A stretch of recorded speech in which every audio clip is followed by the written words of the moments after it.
Well, what do we have here? Richard Blackstone's voice sliced through the Plaza Hotel's refined atmosphere. He stared at 12-year-old Damon like examining a bug. Did someone's help bring their little pet to work? The tech billionaire grabbed a champagne flute from a passing tray and poured it slowly onto the marble floor. The golden liquid spread in a puddle at Damon's feet. Oops, Richard smirked. Maybe Mommy can clean that up later. He pulled out his wallet, peeled off a 20, and threw it into the wet mess. There's your tip. 300 millionaires watched in stunned silence. Phones emerged like vultures sensing prey. Richard's voice boomed across the ballroom. Tell you what, kid, your mother says you play music. Prove you're worth the air you're breathing. He pointed at the battered saxophone case. Play the sax, and I'll adopt you. Damon stood frozen in the puddle, humiliation burning his cheeks crimson. Have you ever watched a monster disguised in a tuxedo? What happened next ended his reign of terror forever. The humiliation hung in the air like smoke. But to understand why this moment would shatter more than just a 12-year-old's pride, you need to know who Damon Williams really was, and more importantly, who he could become. 3 hours earlier, Damon had pressed his face against the cold window of the Queens-bound subway. The city blurred past in streaks of light and shadow. His saxophone case sat heavy across his lap, not just an instrument, but a lifeline to dreams that seemed impossibly far away. The apartment he called home was a one-bedroom box on the 4th floor of a building that had seen better decades. Paint peeled from walls like old scabs. The radiator clanged through winter nights, providing more noise than warmth. Cockroaches scattered when lights flickered on. The hallway reeked of fried food and broken promises. But in the corner, near the window that faced the fire escape, sat something precious. A small music stand his mother had bought from a pawn shop for $15. Its metal legs were bent, its surface scratched, but it held sheet music like an altar holds prayers. This was where Damon practiced. Every day after school, while other kids played video games or hung out at corner stores, he climbed onto the fire escape with his father's saxophone. The metal grating was cold against his knees, but it was the only place he could play without angry neighbors pounding on thin walls. Mrs. Carter from 4B had complained about the noise. Mr. Rodriguez had threatened to call the super. Even the building's elderly superintendent had shuffled up 4 flights of stairs to deliver the landlord's warning, keep that racket down or find somewhere else to live. So Damon played in the cold, in the rain, in snow that made his fingers numb and his breath visible in small clouds. He played because music was the only language that made sense of his father's absence. He played because every note brought him closer to understanding who Marcus Williams had been. The saxophone itself told a story of sacrifice and hope. Dents marked its brass surface, battle scars from tours in Afghanistan, where Staff Sergeant Marcus Williams had carried it through desert bases and forward operating posts. When other soldiers cleaned weapons, Marcus played jazz standards under star-filled skies, his music a reminder that beauty could survive even in the darkest places. Marcus never came home. An IED on a supply route outside Kandahar ended the music on a Tuesday morning when Damon was 5 years old. The Air Force Honor Guard had folded an American flag with military precision, but they'd also handed Carmen something else. Her husband's saxophone case, worn and weathered, containing an instrument that still held echoes of love songs and lullabies. Your daddy believed music could build bridges where words failed, Carmen told Damon on his 6th birthday, placing the saxophone in his small hands for the first time. Maybe you'll play those bridges too. 7 years later, Damon had built bridges to places his mother couldn't even imagine. His fingers moved across the keys with intuitive grace, finding melodies that seemed to flow from some deep well of understanding. His school music teacher, Mrs. Rodriguez, had pulled Carmen aside after parent conferences with urgency in her voice. "Your son has something special," she'd whispered, glancing around to make sure no other parents were listening. "Real special. But he needs proper training, private lessons. Maybe even," She paused, as if afraid to voice the dream. Juilliard has a pre-college program. The word hung between them like a beautiful impossibility. Juilliard, where Marcus had dreamed of studying before life took him in different directions, where Carmen herself had once been accepted, before her mother's cancer diagnosis forced her to choose between her future and her family. 20 years ago, Carmen Williams had been Carmen Rodriguez, a piano prodigy from the Bronx whose fingers could make keys weep and soar. She'd practiced 8 hours a day, won every competition she entered, earned a full scholarship to study classical performance at the world's most prestigious conservatory. Then the phone call came. Ovarian cancer. Stage 4. Her mother had 6 months to live. Carmen folded the Juilliard acceptance letter and put it in a drawer. She took a job at a nursing home, spending her days helping her mother eat, walk, remember who she was. The piano lessons stopped. The competitions ended. Her fingers grew stiff from disuse while her dreams slowly suffocated. Her mother lived 3 years longer than doctors predicted. Long enough to see Carmen marry Marcus, a jazz-loving soldier with kind eyes and calloused hands. Long enough to hold baby Damon before cancer finally claimed its victory. Now Carmen worked 3 jobs to keep them afloat. Mornings at a diner in Astoria, slinging eggs and coffee for construction workers who left dollar tips on $20 checks. Afternoons cleaning office buildings in Manhattan, invisible to executives who stepped around her mop bucket without acknowledgement. Evenings like this one, serving champagne to people who spent more on wine than she made in a month. The Plaza Hotel gig was supposed to be different. Premium catering, better tips, and maybe, just maybe, a chance to network with people who could open doors for Damon. Carmen had practiced conversations in the mirror, rehearsing how she might casually mention her son's talent to the right person at the right moment.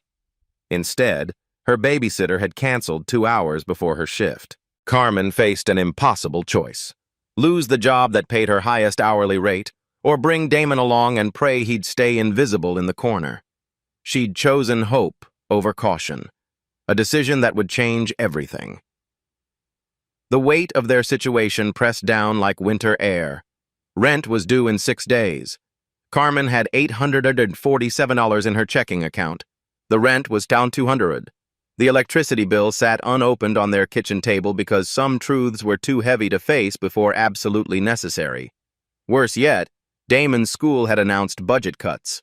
The music program, his only connection to formal training, would be eliminated after Christmas break. No more instruments. No more Mrs. Rodriguez encouraging him to reach higher.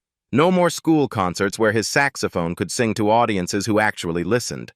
Tonight represented their last real shot. If Carmen could connect with the right person, if someone could hear Damon play, if a miracle could punch through the wall of indifference that separated their world from the world of opportunity. But miracles, Carmen had learned, usually came disguised as disasters. And disasters, she was about to discover, sometimes wore expensive tuxedos and cruel smiles. In that corner of the Plaza Hotel's grand ballroom, Damon Williams stood with champagne dripping from his worn shoes, his father's saxophone case clutched against his chest like armor. He didn't know that everything was about to change. He didn't know that the man mocking him was about to become the instrument of his own transformation. All Damon knew was that his face burned with shame, and 300 strangers were staring at him like he was an exhibit in a zoo. Richard Blackstone didn't just enter rooms. He conquered them. Tonight was no different. The billionaire had arrived at the Plaza Hotel in a motorcade that cost more than most people's annual salaries. 3 black SUVs with tinted windows. Personal security detail. The kind of entrance that made valets straighten their ties and doormen hold their breath. At 52, Richard commanded attention through the sheer gravitational pull of wealth. His net worth had crossed $4 billion last quarter, built on facial recognition software that governments and corporations paid astronomical fees to access. His AI algorithms could identify anyone, anywhere, from any camera feed. Privacy, he often joked to investors, was a luxury the modern world couldn't afford. The Armani tuxedo he wore tonight cost $18,000, custom-tailored in Milan, flown to New York on his private jet. His Patek Philippe watch contained more platinum than some small country's entire reserves. Even his cufflinks were a statement, carved from meteorite fragments because earthly materials apparently weren't exclusive enough. But the real power wasn't in what he wore. It was in how he moved through the plaza's grand ballroom like he owned every marble tile, every crystal chandelier, every person breathing the same air.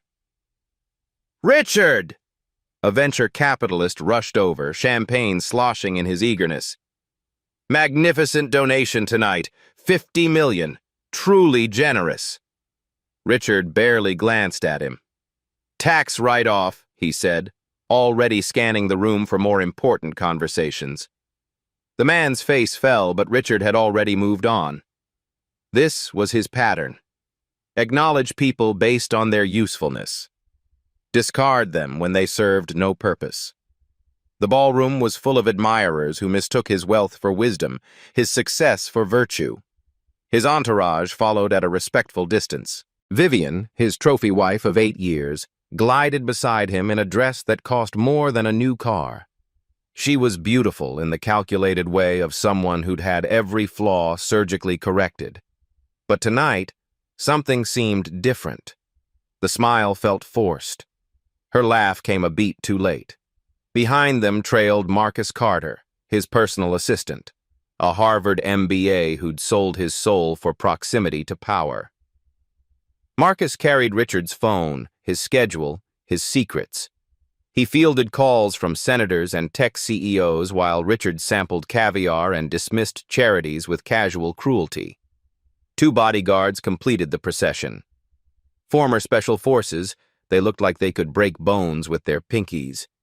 Their job wasn't just protection, it was intimidation, a reminder that Richard Blackstone was untouchable. "The quarterly projections look exceptional," Marcus whispered, holding up the phone screen.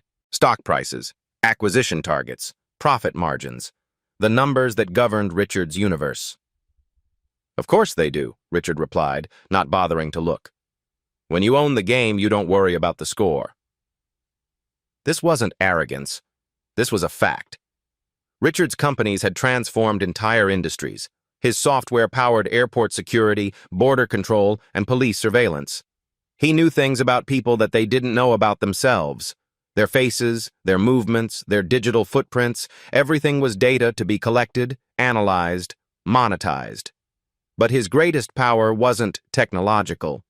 It was psychological. Richard had perfected the art of making people feel small. A dismissive glance could end careers. A cruel comment could destroy reputations. Tonight, he was hunting for entertainment, and the staff provided perfect targets. He snapped his fingers at a passing waiter, a young man barely out of college, probably drowning in student loans. The waiter hurried over, trying to hide his nervousness. "These appetizers are cold," Richard announced loudly, though he hadn't touched the tray. "What kind of establishment serves cold food to paying guests?" "I'm sorry, sir. I can get you fresh." "Don't apologize. Fix it." Richard's voice carried across nearby conversations. Other guests turned to watch the spectacle. "And next time, pay attention to details. That's what separates professionals from—" He gestured dismissively. "Whatever this is." The waiter's face flushed red, but he nodded and hurried away. Richard smiled, satisfied with his demonstration of dominance. Vivian touched his arm gently. "That was unnecessary, Richard." "Was it?" He looked at her with the same cold calculation he used on everyone else. The boy learned a valuable lesson about excellence. Consider it charity. But Vivian didn't laugh. Instead, she stepped slightly away, creating distance that felt more than physical. Richard didn't notice. His attention had shifted to something far more interesting across the ballroom. In the corner, near the silent auction tables, he'd spotted movement that didn't belong. A woman in a server's uniform, clearly uncomfortable in this environment. And next to her, a child. A black child with a beat-up case that probably contained some pathetic musical instrument. They looked so out of place, so obviously inferior to everyone else in the room. Richard's eyes gleamed with predatory interest. The evening had just become significantly more entertaining. He began moving toward them, his entourage following like sharks, sensing blood in the water. Other guests noticed the shift in his attention and started turning to see what had captured the great Richard Blackstone's interest. Tonight's charity auction was about to become something else entirely. A demonstration of power. A lesson in knowing one's place in the natural order of things. Richard Blackstone was about to remind everyone why he was untouchable. The moment arrived like a predator finally pouncing on wounded prey. Richard Blackstone had been circling for 10 minutes, watching Carmen refill champagne glasses with the mechanical precision of someone trying to remain invisible. He'd observed how she avoided eye contact with guests, how she positioned herself near walls and corners, how she kept glancing nervously at her son. Damon sat hunched in a chair near the silent auction tables, his father's saxophone case balanced across his knees like a shield. The boy had been perfectly still for nearly an hour, understanding instinctively that movement would draw unwanted attention. But Richard Blackstone lived for unwanted attention. "Ladies and gentlemen!" His voice boomed across the grand ballroom like a dinner bell. 300 conversations stopped mid-sentence. Champagne glasses paused halfway to lips. The string quartet in the corner actually missed a note. All eyes turned toward the tech billionaire standing in the center of the marble floor, his arms spread wide like a ringmaster about to announce the main event. "It appears we have a very special guest with us tonight." Richard's smile was the kind sharks wore before feeding. "A young musician who's crashed our little gathering." Carmen's blood turned to ice water. The champagne bottle in her hands trembled so violently she had to set it down before she dropped it. Across the ballroom, her supervisor, a stern woman named Patricia, who'd already warned her about inappropriate distractions, was glaring with murderous intensity. Damon tried to make himself smaller in his chair, but 300 pairs of eyes were already locked on him like spotlights. Phones emerged from purses and jacket pockets. The digital vultures were circling. "Now, I'm a generous man," Richard continued, his voice dripping with false benevolence. "I believe in giving everyone a chance to prove their worth. Even—" He gestured toward Damon with theatrical flourish. "Uninvited guests." A murmur rippled through the crowd. Some guests shifted uncomfortably, sensing the cruelty underneath Richard's words. Others leaned forward eagerly, hungry for the spectacle they sensed was coming. Margaret Carter, the New York Philharmonic's principal violinist, frowned from her position near the auction tables.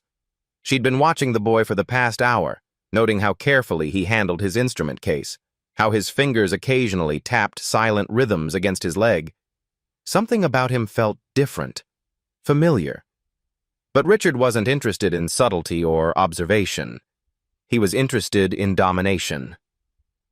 "That case you're clutching, son." The word son dripped with condescension. "I'm assuming it contains some kind of musical instrument, am I right?" Damon nodded slightly, his throat too tight for words. "Excellent!" Richard clapped his hands together. "Now here's what we're going to do. You're going to stand up, walk to the center of this beautiful room, and show all these nice people what you can do with that." He squinted at the battered case. "Whatever it is you've got in there." The silence in the ballroom was suffocating. Carmen took a step forward, her maternal instincts overriding her terror. But Damon caught her eye and shook his head slightly. He wouldn't let his mother sacrifice her job to protect him. "But here's the thing," Richard continued, his voice growing louder, more theatrical. "I'm not just asking you to play. I'm offering you a deal. A once-in-a-lifetime opportunity." He reached into his jacket and pulled out his wallet. Italian leather, probably worth more than Carmen's monthly salary. With deliberate slowness, he counted out several $100 bills. "Play something that actually impresses me," Really impresses me, and I'll pay for your music lessons for an entire year." The money fluttered in his fingers like bait on a hook. Private lessons with the best teachers money can buy. The crowd murmured appreciatively. To them, this sounded like generosity, like a fairy tale opportunity for a deserving child. But Richard wasn't finished. "However," his smile turned predatory, "if you embarrass yourself up there, if you prove that you're just another kid with delusions of talent, well," he shrugged with calculated indifference, "at least you'll have a good story about the time you tried to play with the big boys." The cruelty was masterful in its subtlety. To most observers, Richard appeared to be offering a golden opportunity. But Damon understood the true nature of the trap. This wasn't about music or generosity. This was about public humiliation disguised as charity.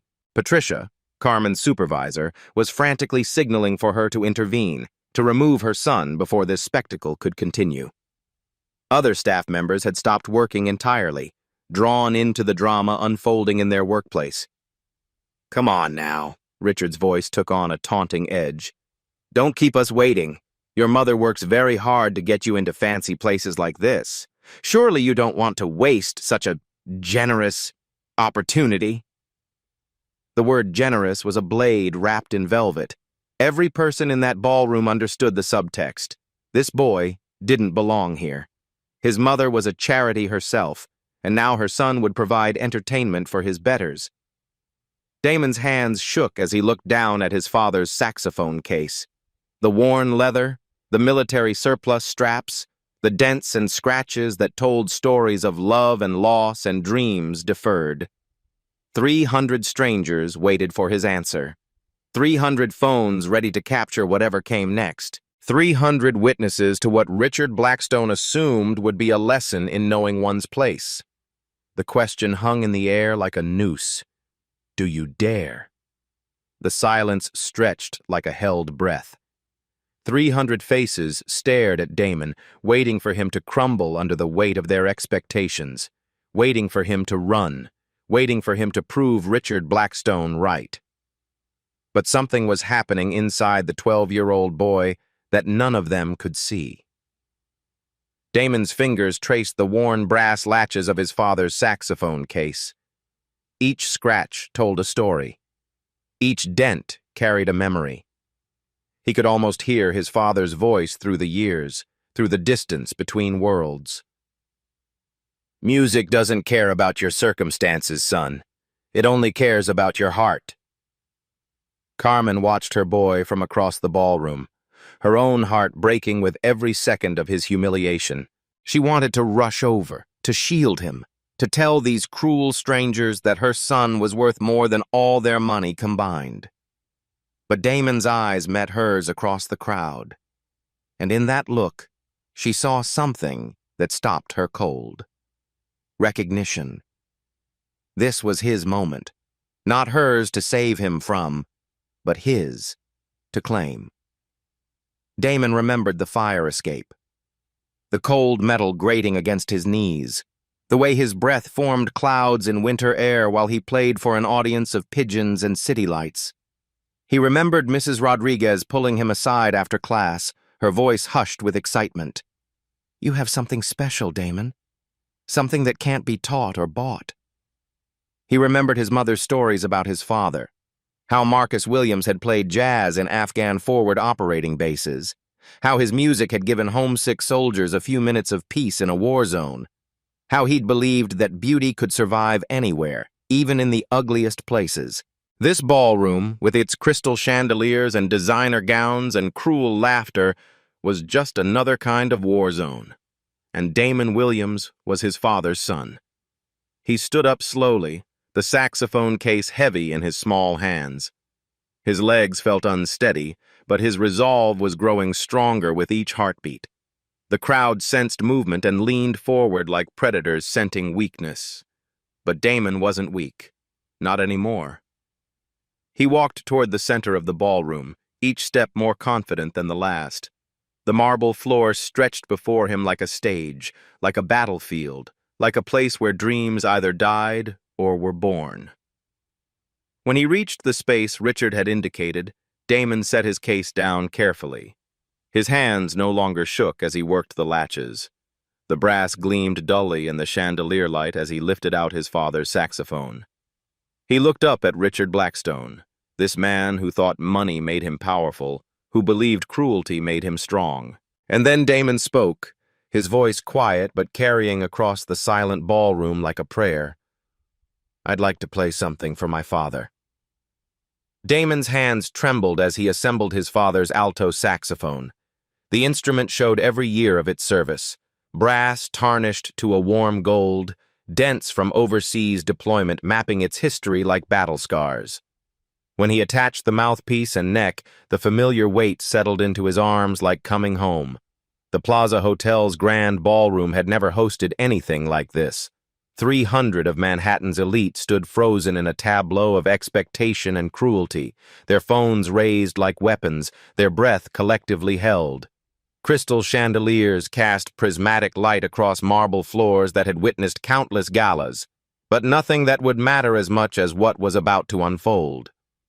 Richard Blackstone stood 20 feet away, arms crossed, that predatory smile still playing at his lips. He'd positioned himself for the best view of what he assumed would be spectacular failure.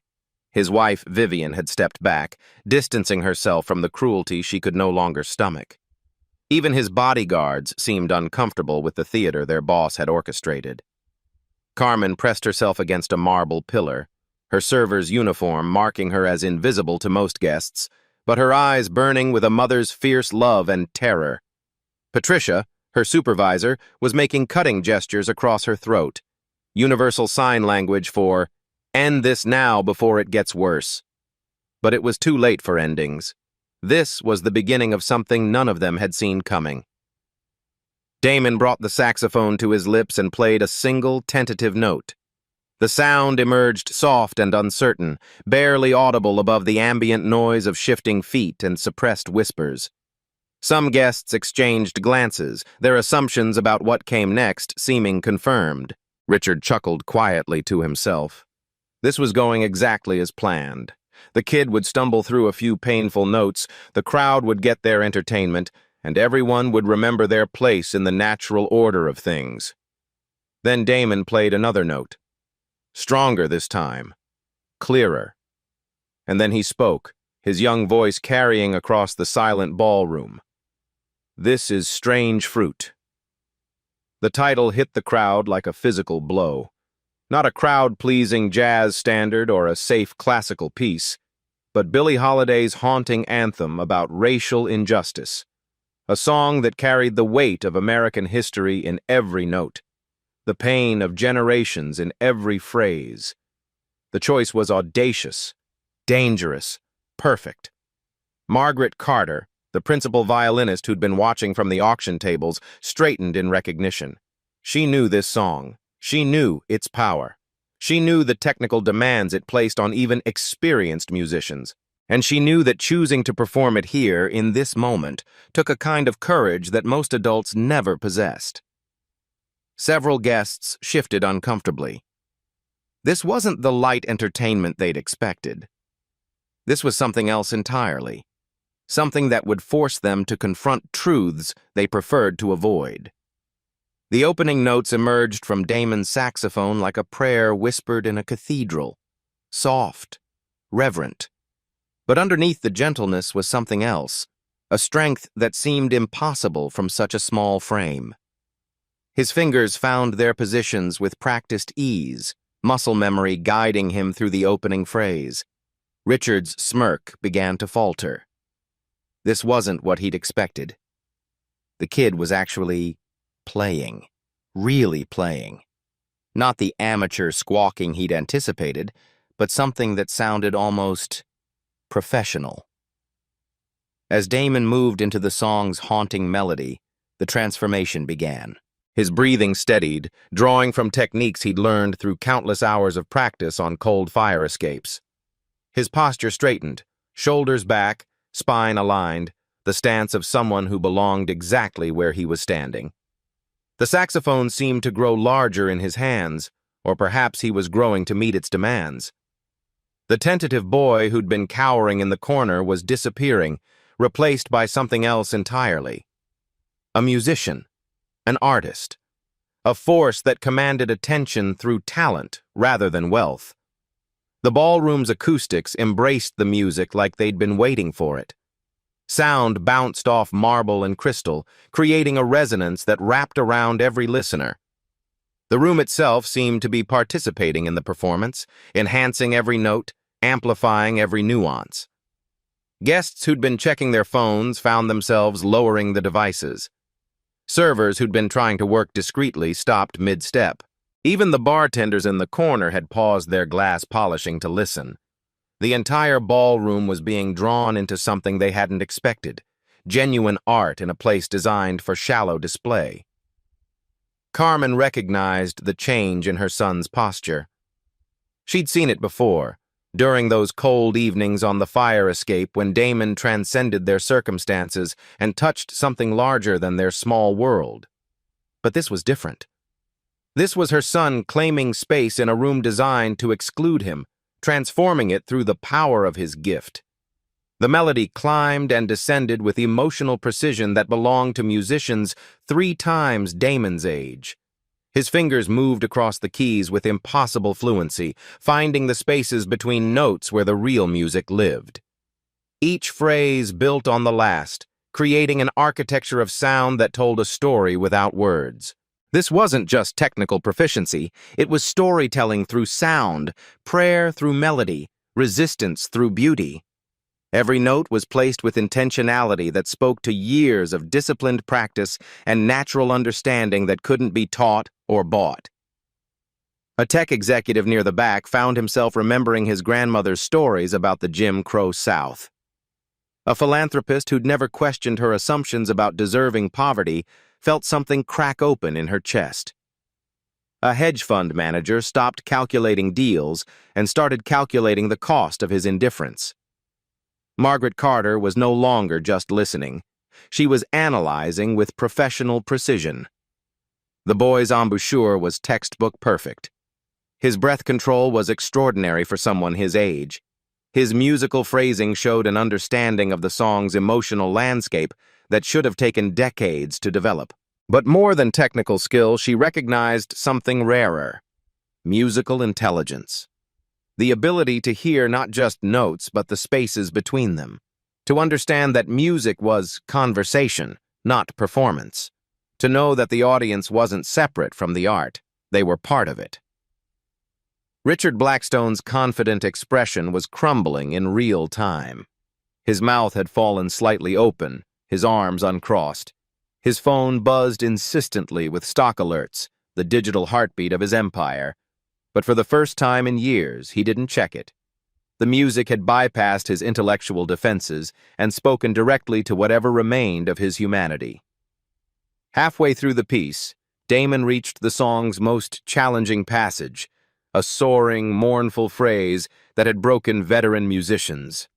The notes climbed higher, demanding perfect pitch control and breath support that seemed impossible from someone so young.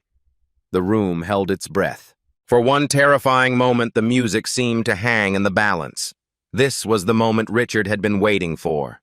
The inevitable failure. The proof that talent without privilege was just delusion waiting to be exposed. Then Damon soared.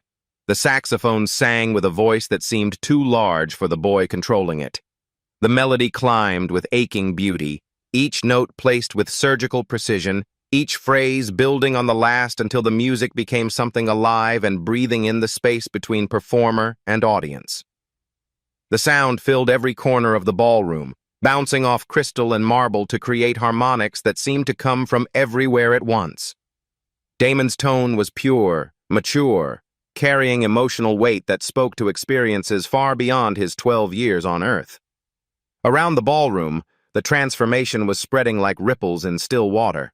A venture capitalist who'd abandoned violin lessons 40 years ago felt tears on his cheeks, remembering the music teacher who'd believed in him before ambition killed his dreams. A society matron thought about her housekeeper's daughter, suddenly seeing her with new eyes. A tech CEO found himself thinking about the janitor whose name he'd never learned, wondering what dreams moved behind those tired eyes. Vivian Blackstone watched her husband's face change, seeing something she hadn't witnessed in years: vulnerability. The man who controlled algorithms that could identify anyone, anywhere, was failing to recognize the boy standing 20 feet away. The child he'd tried to humiliate was teaching him something about power that his billions had never bought. As Damon entered the song's final movement, his saxophone seemed to channel voices beyond his own. Every silenced dreamer, every overlooked talent, every person who'd been told they didn't belong in rooms like this. The music built to a crescendo that didn't just fill the ballroom, it transformed it into something sacred. The chandelier crystals seemed to vibrate in sympathy with the sound. Champagne glasses sat forgotten on silver trays. The very air in the room felt different, charged with the electricity of witnessing something that shouldn't have been possible but was happening anyway. When Damon played the final note, a long, sustained tone that seemed to hang in the air like a challenge, like a promise, like a prayer answered, the silence that followed wasn't empty. It was pregnant with possibility, heavy with the weight of shifted perspectives, thick with the recognition that everything had changed. The last note faded into a silence so complete that the ballroom seemed to have stopped breathing. 300 people stood frozen, processing what they'd witnessed, understanding that they'd experienced something that would change how they saw the world. Then came the sound that would haunt Richard Blackstone's nightmares for years to come. Applause. Not polite charity gala clapping. This was a thunderous, overwhelming ovation that seemed to shake the crystal chandeliers themselves.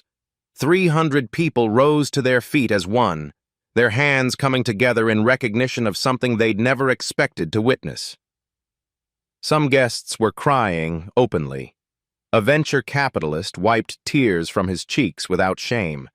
Even the servers had stopped pretending to work, joining the standing ovation with genuine enthusiasm. Margaret Carter was the first to find her voice. In 30 years of professional music, I have rarely heard such mature artistry from someone so young. Her words carried weight. This wasn't empty praise. This was the principal violinist of the New York Philharmonic, someone who knew the difference between talent and genius. Other voices joined hers. A Grammy-winning producer. Extraordinary. A Juilliard board member. We need to talk to this young man immediately. But all eyes gradually turned toward Richard Blackstone, the man who'd orchestrated this moment as entertainment and found himself witnessing his own destruction instead. Richard stood frozen in the center of the marble floor, his predatory smile completely erased. His mouth hung slightly open, his arms dangling uselessly. The man who'd controlled every conversation, commanded every room, dominated every situation, looked utterly lost. His wife, Vivian, stared at him with disgust that could no longer be hidden. His assistant held up the buzzing phone, but Richard didn't notice. His bodyguards exchanged uncomfortable glances, uncertain about their role. The phones that had emerged to capture a child's humiliation were now recording something entirely different. Videos were already uploaded with captions like, "Watch, kid destroys billionaire with one song, and this is what talent actually looks like." Patricia, Carmen's supervisor, was no longer scowling. Instead, she was approaching Carmen with something resembling respect. Other staff members looked at the mother and son with new eyes. But the most powerful moment belonged to Damon himself. He carefully placed his father's saxophone back in its worn case, his movements deliberate and unhurried. The applause continued around him, but he seemed to exist in a pocket of calm. When he finally looked up, his gaze found Richard Blackstone across the room. For a moment, the billionaire and the 12-year-old boy simply stared at each other. One who'd had everything handed to him, one who'd earned everything through dedication, one whose power came from money, one whose power came from truth. Then Damon spoke, his voice quiet, but carrying clearly across the ballroom. Music doesn't know how much money your parents have, sir. It just knows if you're willing to listen. The words hit Richard like physical blows, simple, elegant, devastating in their accuracy. Around the ballroom, guests nodded in recognition of wisdom that seemed impossible from someone so young. Richard's face cycled through emotions, confusion, anger, something that might have been shame. He opened his mouth to respond, to reassert his dominance, to remind everyone who held the real power. But no words came. For the first time in his adult life, Richard Blackstone had nothing to say. The power structure had completely inverted. The man who'd entered as king now stood exposed as the small, cruel person he'd always been. The boy who'd entered as invisible help now commanded the respect of 300 influential strangers. Margaret Carter was already approaching Damon, her business card in hand. Other opportunities were crystallizing: recording contracts, scholarship offers, performance invitations. The very people who minutes ago had seen him as entertainment now recognized him as exceptional. And somewhere in the crowd, phones were still recording. The moment was becoming permanent, viral, undeniable. Richard Blackstone's cruelty would follow him far beyond this evening, but so would Damon Williams's triumph. The boy had played one song and changed everything. What happened next transformed the Plaza Hotel's grand ballroom from a display of wealth into something resembling a job fair for genius. Margaret Carter reached Damon first, her business card already in hand. "I'm the principal violinist with the New York Philharmonic," she said, kneeling to meet his eyes. "We have a youth conservatory program, full scholarship. Are you interested?" Before Damon could answer, a Grammy-winning producer materialized beside them. "I'd like to discuss recording opportunities. That performance needs to be heard by the world." Then came the avalanche.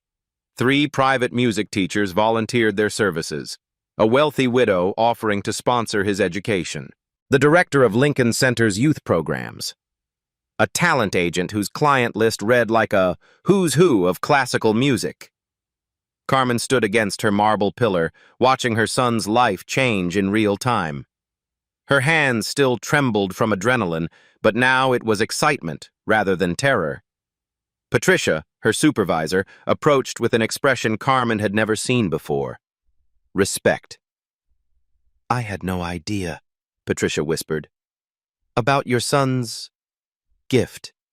We host cultural events throughout the year. Would you be interested in coordinating them? You clearly understand real talent." Carmen's expertise, her knowledge of music, her ability to recognize artistic excellence was suddenly valuable instead of irrelevant. The woman who'd spent years invisible in service uniforms was being seen for who she really was. But the most interesting conversation was happening across the ballroom. Richard Blackstone stood isolated in a circle of his own making. His entourage had quietly dispersed, sensing the shift in social dynamics. Guests who'd laughed at his cruel jokes now avoided eye contact. The man who'd commanded the room through fear and wealth was experiencing something foreign: consequences. Marcus Carter, his assistant, held up the phone with growing urgency. "Sir, the stock price is dropping. The video is already viral. Listen first is trending worldwide." Richard took the phone with numb fingers, scrolling through comments that grew more damning by the minute. The footage was crystal clear: his cruelty, his arrogance, contrasted with a child's dignity and extraordinary talent. The internet had already rendered its verdict. "Sir," Marcus's voice was strained, "Goldman Sachs is calling. They're concerned about the optics. The Robertson Foundation just pulled out of the AI contract." For the first time in decades, Richard Blackstone was learning that money couldn't fix everything. Some damage couldn't be bought, spun, or silenced. Some truths were too powerful to suppress. Vivian approached him slowly, her face a mask of cold determination. "I'm filing for divorce tomorrow," she said quietly. "Tonight was the final straw." I won't be married to a man who tortures children for entertainment. She removed her wedding ring, a 5-carat diamond worth more than most people's houses, and placed it on a nearby table. 20 years, Richard. 20 years I've watched you become this person. I'm done watching. She walked away without looking back, leaving Richard truly alone for the first time since he'd built his empire. Meanwhile, across the ballroom, Margaret Carter was explaining the Manhattan Youth Conservatory to Damon. It's a preparatory program for serious young musicians. Full scholarship includes private lessons, ensemble work, theory classes. When you're ready, maybe at 14 or 15, we'll help you audition for Juilliard pre-college. Damon's eyes widened. Juilliard. The word his mother whispered like a prayer. The dream his father had carried through war zones, the possibility that had seemed as distant as stars. The program starts in January, Margaret continued. Are you interested? Damon looked across the ballroom at his mother, who was listening to Patricia describe opportunities she'd never imagined. He thought about their apartment in Queens, about practicing on fire escapes, about dreams that had seemed impossible 3 hours ago. Yes, ma'am, he said quietly. I'm very interested. But the most unexpected moment came when Richard Blackstone approached them. The billionaire looked aged, diminished, uncertain. His earlier arrogance had been replaced by something that might have been humility. He began, then stopped. The man whose voice had commanded boardrooms and conferences found himself struggling with simple words. I was wrong. About everything. About your son, about you, about... He gestured helplessly at the ballroom around them. Carmen studied him with the careful attention of someone who'd learned not to trust powerful men bearing apologies. What exactly are you saying, Mr. Blackstone? I'm saying I'd like to make this right. Your son is extraordinary. He deserves every opportunity. Let me... Richard paused, seeming to wrestle with unfamiliar concepts like humility and genuine remorse. Let me help, not for publicity or tax write-offs, because it's right. Carmen's response surprised everyone, including herself.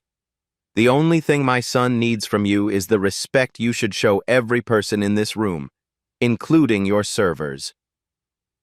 The words hung in the air like a challenge, like a lesson, like a promise that the old rules no longer applied.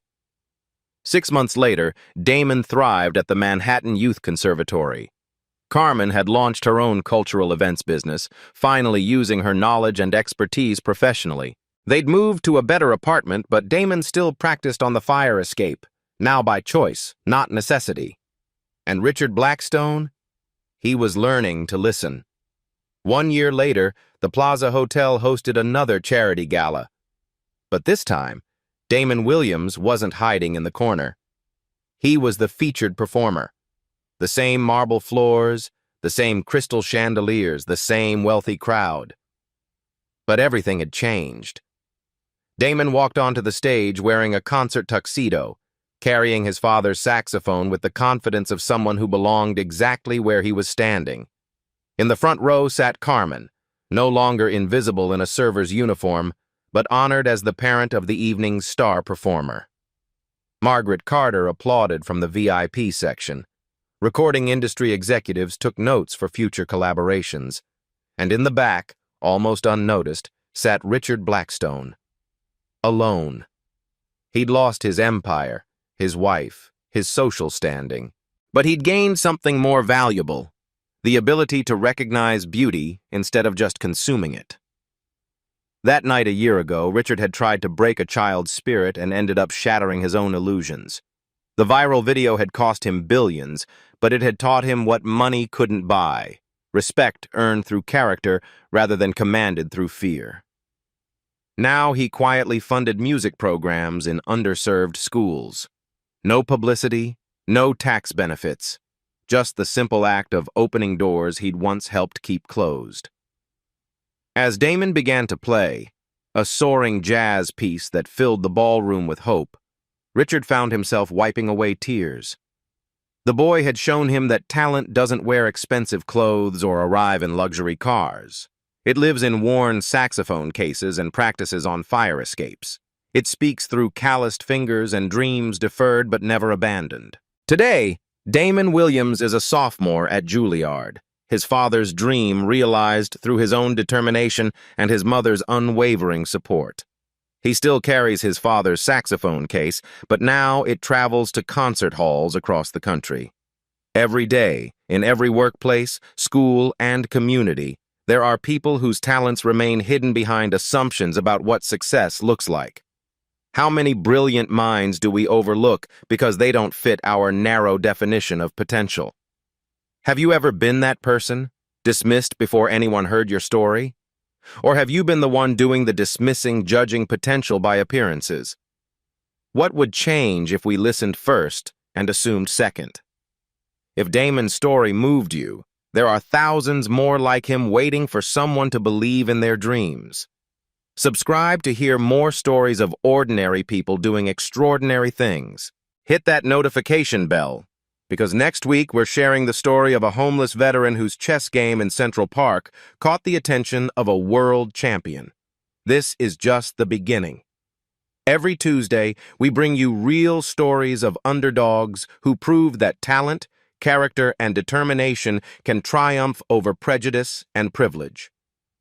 Because sometimes, the most powerful moments happen when the underestimated get their chance to soar.